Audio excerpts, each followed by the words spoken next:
आज की कहानी की शुरुआत एक डाइनिंग टेबल को दिखाते हुए होती है। डाइनिंग टेबल पे बचा हुआ खाना अभी भी पड़ा था और साथ में एक टूटा हुआ गिलास भी था। यूं लग रहा था जैसे घर में किसी बहस की वजह से सबने खाना डाइनिंग टेबल पे ही छोड़ दिया था। और फिर उस घर के बेडरूम में हमें मैडी दिखाई जाती है। मैडी की आंख रात के 2 बजे खुल जाती है और उसको उसकी 18 साल की बेटी एलिस की कॉल आती है। और फिर इन दोनों माँ बेटी की बातों से पता चलता है कि इनकी बेटी गुस्सा होकर रात के 2 बजे अपने डैड की कार लेके घर से चली गई है। मैडी अपनी बेटी एलिस को कार लेके घर वापस आने को कहती है, लेकिन उसकी बेटी फोन काट देती है। अब उन दोनों को लग रहा था कि उनकी बेटी अपने बॉयफ्रेंड के फ्लैट पे चली गई होगी, लेकिन उसके डैड को काफी टेंशन हो रही थी, इसीलिए वो एक बार फिर से अपनी बेटी को कॉल करते हैं। एलिस अपनी मॉम की कॉल तो उठा लेती है, लेकिन इस बार एलिस की आवाज काफी घबराई हुई लगती है और वो अपनी मॉम को बताती है कि उसकी गाड़ी से किसी लड़की का एक्सीडेंट हो गया है। वो कहती है कि मैंने ये सब कुछ जानबूझ के नहीं किया, वो लड़की अचानक से दौड़ती हुई रोड पे आ गई थी।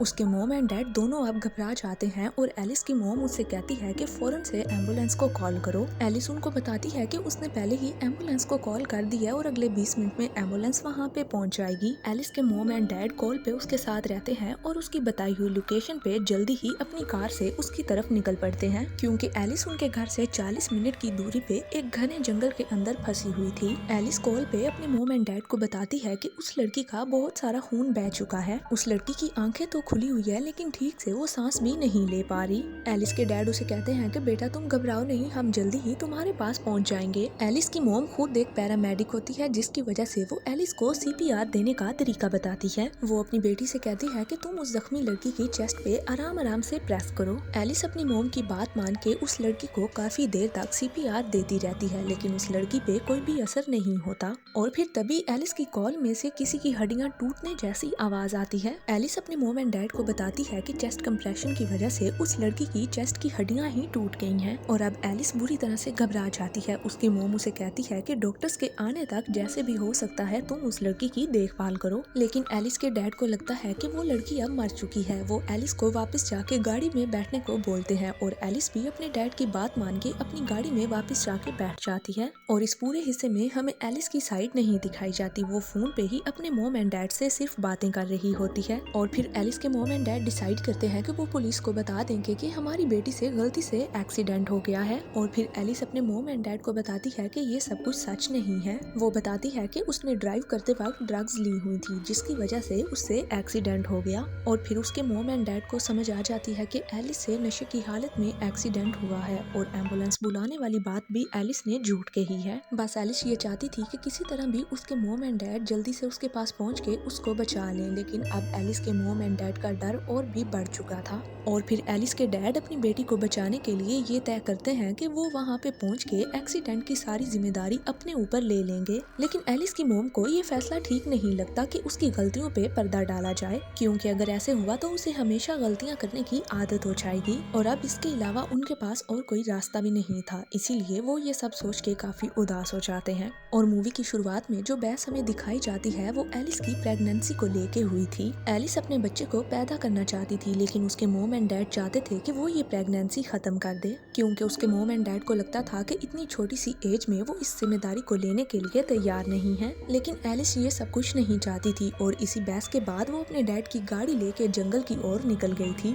और इसी सब में एलिस ने उस लड़की का एक्सीडेंट कर दिया। और इस सब के बाद एलिस उन्हें बताती है कि उसे अपनी ओर एक गाड़ी आते हुए नजर आ रही है। एलिस के डैड ये सुन के उसे कहते हैं कि फौरन से वो लाश तुम झाड़ियों में छुपा दो, और एलिस भी ऐसे ही करती है। वो अपने डैड की बात मान के जल्दी से उस लाश को झाड़ियों के अंदर छुपा देती है। लेकिन एलिस की मॉम को उसकी बेटी की गलतियों को ऐसे छुपाना बिल्कुल भी ठीक नहीं लग रहा था और अगले ही पल में एलिस की आवाज काफी डरी हुई लगती है। वो कहती है कि उस लड़की का चेहरा अचानक से बदलने लग गया है। और तभी एलिस के मोबाइल में से एक बुजुर्ग औरत की आवाज आने लग जाती है, जो कि एलिस को कार दिखी थी। वो औरत अपने पति के साथ वहाँ पे पहुँच जाती है और फिर वो बुजुर्ग औरत बहुत ही गुस्से में आके एलिस से आधी रात को इस जंगल में रुकने की वजह पूछने लग जाती है। एलिस उस बुजुर्ग औरत से कहती है कि प्लीज आप यहाँ से चली जाएं, मेरे मॉम एंड डैड जल्दी ही मुझे लेने के लिए यहाँ पे आ रहे हैं। लेकिन वो बुजुर्ग औरत तो वहाँ से जाने का नाम नहीं लेती और आहिस्ता आहिस्ता उसका लहजा बदलने लग जाता है और अब वो एलिस को जज करने लग जाती है। और उस औरत को लग रहा होता है कि एलिस अभी भी नशे में है। फिर एलिस की मॉम मोबाइल लेके उससे बात करती है और उससे रिक्वेस्ट करती है कि प्लीज तुम यहाँ से चली जाओ। और फिर वो बुजुर्ग औरत एलिस की मॉम की बात मान के वहाँ से जाने चिल्लाने लगती हैं और फिर एलिस अपनी मॉम को बताती है कि उस बुजुर्ग औरत को झाड़ियों में उस लड़की की लाश नजर आ गई है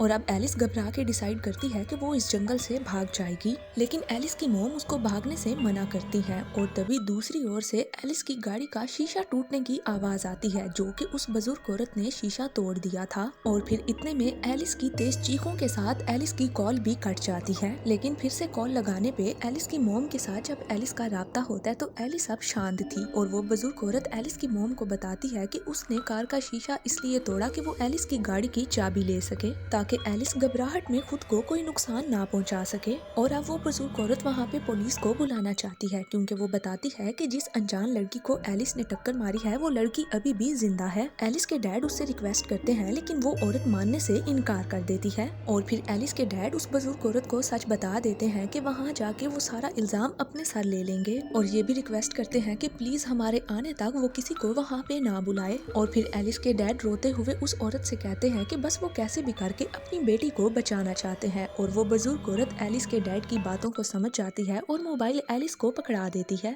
और फिर एलिस की मॉम रोते हुए एलिस को अपनी गलती खुद सुधारने को बोलती है और एलिस भी डिसाइड कर लेती है कि वो अपनी गलती खुद ही सुधारेगी। और फिर अगले कुछ ही मिनट में एलिक्स के मॉम एंड डैड एक्सीडेंट वाली जगह पे पहुंच जाते हैं, लेकिन एलिक्स तो वहाँ पे होती ही नहीं है और वो बुजुर्ग औरत और उसका हस्बैंड भी वहाँ पे मौजूद नहीं होता। लेकिन तभी एलिक्स के डैड को झाड़ियों के पास कुछ दिखाई देता है और तभी एलिक्स की मॉम जल्दी से इमरजेंसी सर्विस वालों को कॉल करती हैं। और फिर एलिक्स के डैड जब झाड़ियों के पीछे जाके देखते हैं तो उनकी आंखें फटी की फटी रह जाती हैं, क्योंकि वो डेड बॉडी किसी और की नहीं बल्कि उनकी बेटी एलिक्स की ही होती है। और अब ये दोनों अपनी बेटी की लाश को देख के बिल्कुल टूट जाते हैं। उनको यकीन नहीं आता कि एलिक्स के साथ ये सब कुछ हो चुका है। एलिक्स की मॉम कहती हैं कि एलिक्स ने लाश का चेहरा बदलने वाली बात कही थी, तो जरूर इस बात का कोई ना कोई मतलब तो होगा। वो फिर से एलिक्स को कॉल करती हैं और हैरानी की बात ये थी कि एलिक्स फिर से कॉल उठा भी लेती है और अभी भी कॉल पे उस बूढ़ी औरत की भी आवाज आ रही होती है। एलिक्स के मॉम एंड डैड को लगता है कि उन्होंने एलिक्स को किडनैप कर लिया है और अब इन दोनों को लगता है कि वो हमारी बेटी को लेके ज्यादा दूर तक नहीं गए होंगे, तो वो दोबारा से अपनी गाड़ी में बैठ के घने जंगल में जाके एलिक्स को तलाश करने लग जाते हैं। और फिर वो बूढ़ी औरत एलिक्स को कॉल पे कहती है कि अब मैं ही उसकी असली मॉम हूँ और अब वो ही एलिक्स को उसकी गलती मानना भी सिखाएंगी और उसके होने वाले बच्चे की परवरिश भी वो ही करेंगी। और फिर वो दोनों अपनी बेटी की रोती हुई आवाजें फोन पे सुन के तेजी से घने जंगल की ओर बढ़ने लग जाते हैं। लेकिन तभी अचानक आगे से पुलिस कार आके उनका रास्ता रोक देती है और उस कार को उन्होंने ही बुलाया होता है। और फिर एलिक्स की मॉम रो के उस बूढ़ी औरत से कॉल पे मिन्नतें करती है कि वो उसकी बेटी की जान छोड़ दे, लेकिन तभी एलिक्स की एक चीख आती है और उसके बाद कॉल कट जाती है। और अब अगली सुबह सीन को उसी जगह पे शिफ्ट किया जाता है जहाँ पे एलिक्स के मॉम एंड डैड को अपनी बेटी की लाश मिली थी। और अब यहाँ पे पुलिस ही एलिक्स की डेड बॉडी की जांच पड़ताल कर रही होती है और एलिक्स की लाश के पास ही उसके मॉम एंड डैड बिल्कुल चुपचाप बैठे होते हैं। पुलिस का ख्याल था कि रात को नशे में एलिक्स की कार किसी पेड़ के साथ टकराई होगी और जैसे ही एलिक्स अपनी गाड़ी से बाहर निकली होगी तो कोई और गाड़ी उसे वहाँ पे कुचल गई होगी। और पुलिस को एलिक्स के मॉम एंड डैड से एलिक्स के साथ मुसलसल बात करना सिर्फ और सिर्फ झूठ लग रहा था और डेड बॉडी देखने के बाद भी वो अपनी बेटी से बात कर रहे थे, लेकिन पुलिस को लग रहा था कि ये सिर्फ और सिर्फ एक ड्रामा कर रहे हैं। और अभी भी वो दोनों बेचारे इसी यकीन में बैठे थे कि उनकी बेटी अभी भी जिंदा है। और इसी के साथ मूवी यहीं पे खत्म हो जाती है।